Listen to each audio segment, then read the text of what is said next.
Bienvenidos al podcast Voces de Expertos, un recorrido por las ejecuciones extrajudiciales, una producción estudiantil de la Pontificia Universidad Javeriana. Este episodio se llama Voces Mentales, Ecos del Duelo. Aquí hablaremos de ese duelo y proceso psicológico el cual enfrentan las personas víctimas de las ejecuciones extrajudiciales. Para hablar de este tema tenemos el día de hoy a Steven Galvis, psicólogo clínico, especialista en evaluación y tratamiento en trastornos emocionales y afectivos. Sí, pues bueno, digamos que ha habido toda una discusión frente a esto. Se ha reconocido como un crimen de Estado, como ejecuciones extrajudiciales que se han presentado, digamos que en la historia, esa historia muy oscura que ha tenido Colombia. Y pues esto necesariamente a nosotros nos impacta en diferentes dimensiones puntualmente. Digamos que cuando uno se piensa la figura del Estado, también genera cierta sensación paternal con la que uno se relaciona con el Estado, como esa figura de protección, de seguridad, de que tiene que proveer algunas garantías y algunos derechos. Por lo tanto, cuando un Estado comete algunas ejecuciones extrajudiciales como las que mencionábamos, se genera toda una relación de desconfianza y de deterioro de la manera en la que yo veo y me siento protegido por el Estado. Entonces, esa relación que hay ahí y esa figura que estatalmente se nos vende de protección, de seguridad, de libertad, de educación, de garantía de derechos, empieza a perderse como sociedad. Entonces, yo creo que ese es uno de los primeros impactos que se tiene digamos que este fenómeno de los mal llamados falsos positivos que nosotros tuvimos que vivir. Cuando uno pierde como sociedad la confianza en el Estado, empieza también a darse toda una serie de procesos individuales en donde, bueno, y si no creo y no puedo confiar en un Estado, ¿qué pasa dentro de mí? ¿Quién me va a cuidar?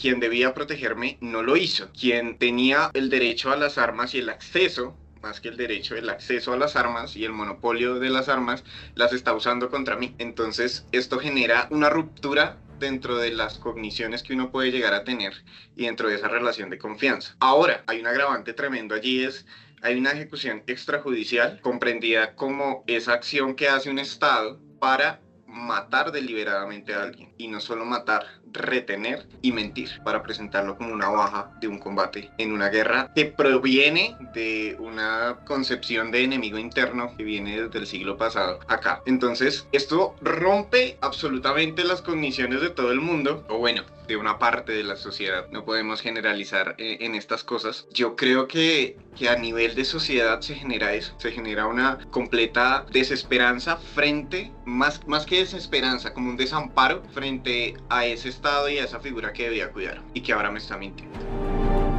Eso a un nivel de sociedad. Ahora, vámonos un poco haciendo como zoom a las cosas. ¿Qué pasa en el barrio cuando un joven se desaparece y luego aparece a los 2-3 días diciendo que era parte de un grupo armado, de una guerrilla? ¿Qué pasa como barrio cuando yo me doy cuenta que ese joven antier estaba conmigo parchando en una esquina, por ejemplo, y de la nada ya no está? ¿Qué pasa como cuadra? ¿Qué pasa como familia?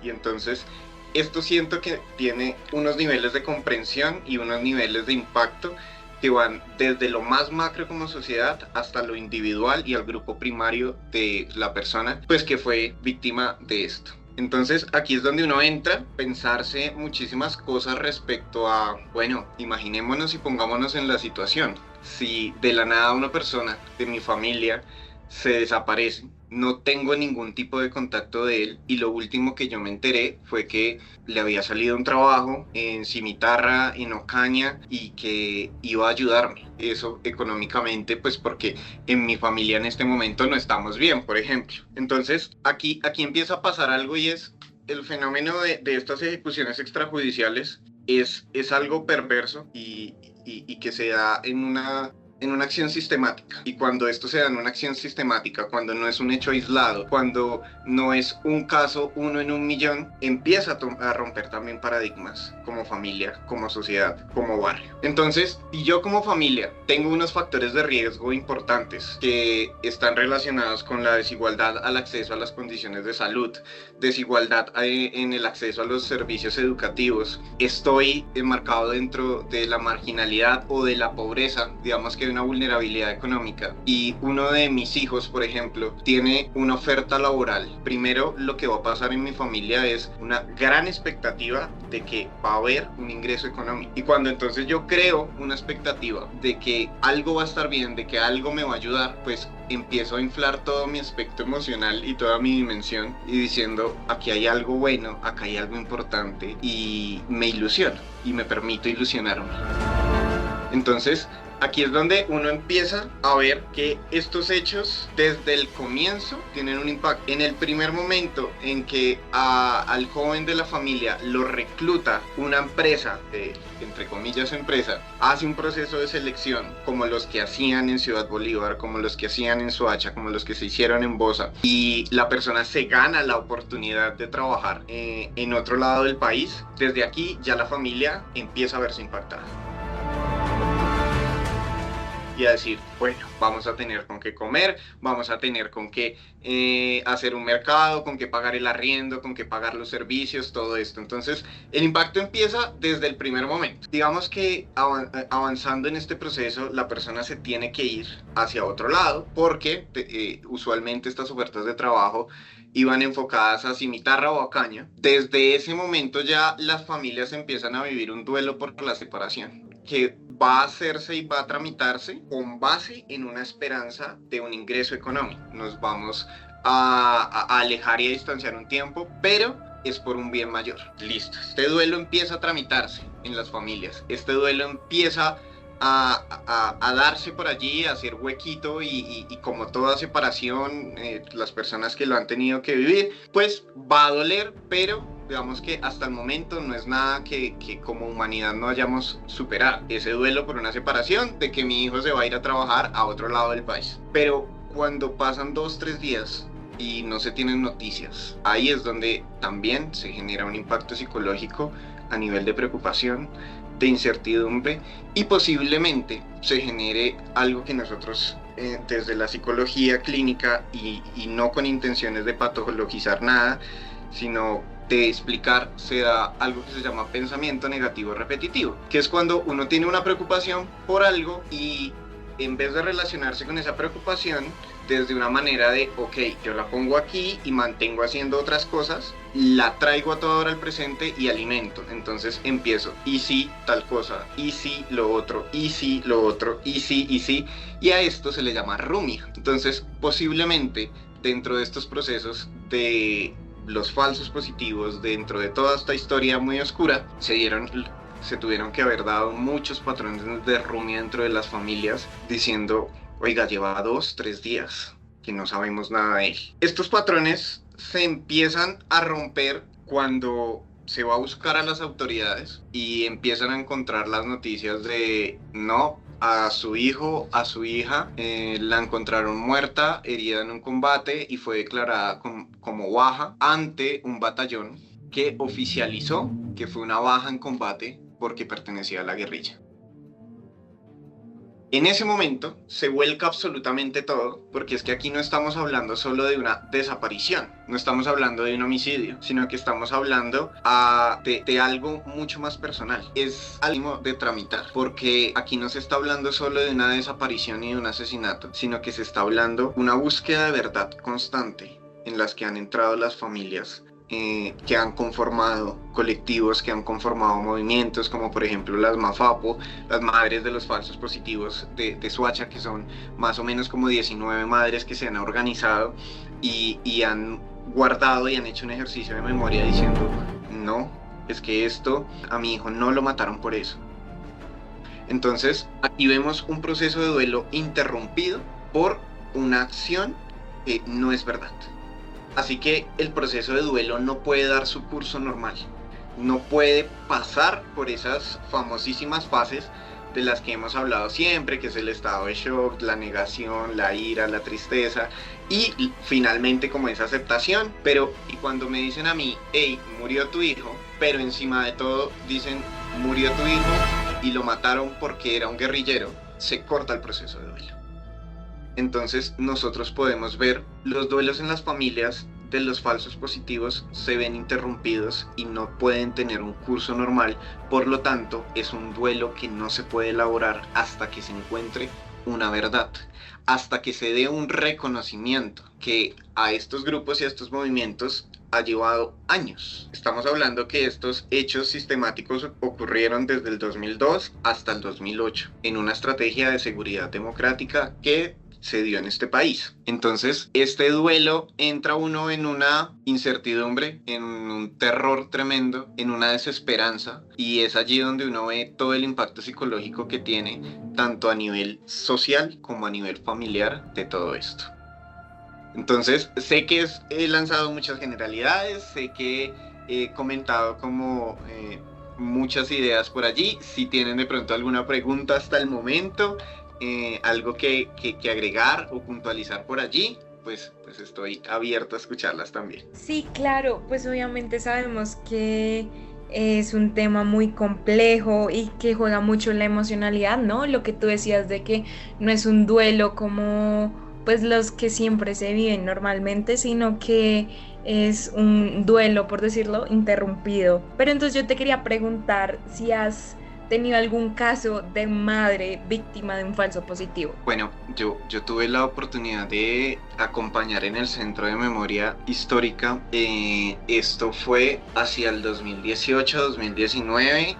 Allí se hacía una actividad muy bonita que se llamaba el Costurero de la Memoria, donde se reunían las madres de los falsos positivos, los no FAPO, a tejer a la vez de que iban contando historias respecto a este evento, respecto a sus hijos, y digamos que esto funcionaba, entre comillas, como un grupo de apoyo, pero en realidad era una actividad para poder mantener la memoria y mantener esa verdad que ellas estaban buscando y que estaban esperando que sea reconocida públicamente.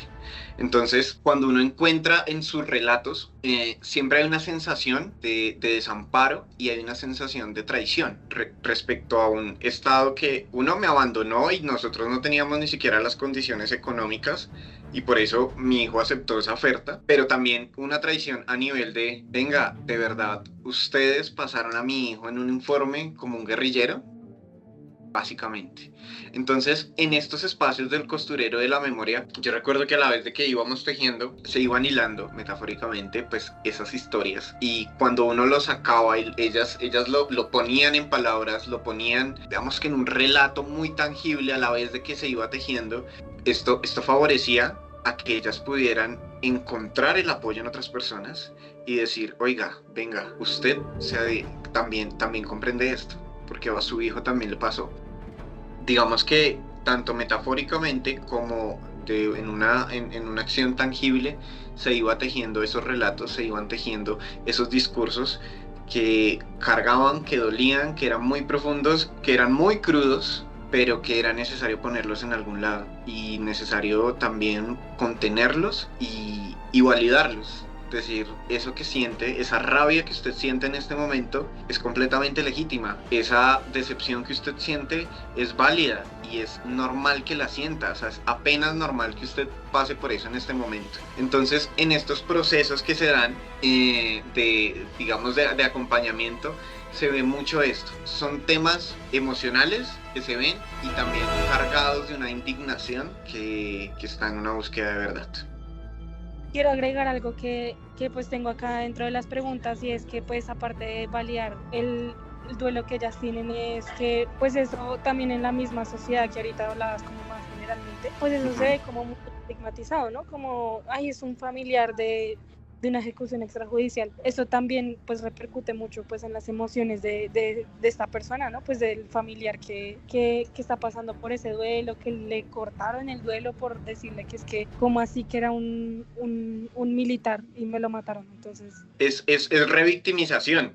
Sí, se revictimiza y bueno, digamos que no solo se revictimiza cuando se les dice, uy, es que usted fue un familiar de un falso positivo y como que lo tratamos diferente y todo eso, sino cuando también se niega. Muchos sectores de la sociedad colombiana negaron, aún siguen negando esta práctica que se dio en el Estado.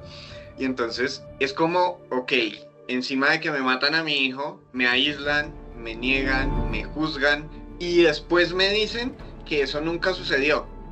Entonces, digamos que esto no es algo nuevo para el pueblo colombiano. Entonces, es esto, una revictimización constante que se ha dado a los grupos de personas que, pues, lastimosamente han sido víctimas o están relacionadas con esto. Entonces, es una constante, en términos muy coloquiales, escarbar la herida y, por decirlo así, nunca dejarla cicatrizar. Entonces, eso que dices es fundamental a la hora de comprender estos procesos. Entonces yo te quería preguntar cuáles son como las consecuencias que se ven en la familia en sí, en las madres víctimas, en los familiares de las víctimas, de los falsos positivos a un largo plazo. Miren que acá hay algo importantísimo a la hora de uno hablar de consecuencias, y cambia completamente la dinámica, los hábitos y todo el estilo de vida de la familia quien fue víctima de un falso positivo. Entonces, cuando uno habla de un cambio de hábitos, se refiere puntualmente a oiga, es que yo antes trabajaba, yo tenía que ser productiva, yo tenía que mantener esto. Ahora mi vida está en función de encontrar el cuerpo de mi hijo. Mi vida está en función de luchar por limpiar su nombre. Mi vida está en función de dar esta puja política por mantener su memoria.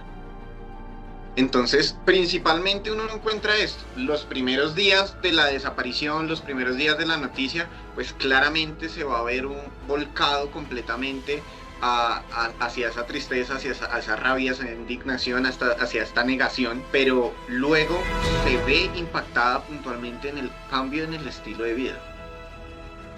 Es un cambio de hábito, es un cambio de rutina, un cambio de estilo de vida que yo no elegí, fue impuesto. Es un cambio que yo no tuve opción de tener y que ahora tengo que asumirlo.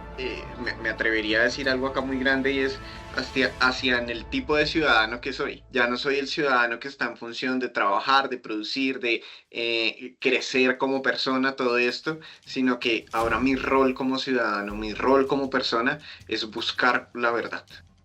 No, la verdad está perfecto. Muchas gracias, Steven. Fue un gusto conocerte. Gracias, vuelvo a repetir, por compartir tus conocimientos con nosotras y por tu tiempo también. Esto sería todo por hoy. Muchas gracias por haber aceptado nuestra invitación para nuestro podcast. Y para todos nuestros oyentes, recuerden que nos vemos cada semana para hacer un recorrido sobre las ejecuciones extrajudiciales a través de las voces de los diferentes expertos.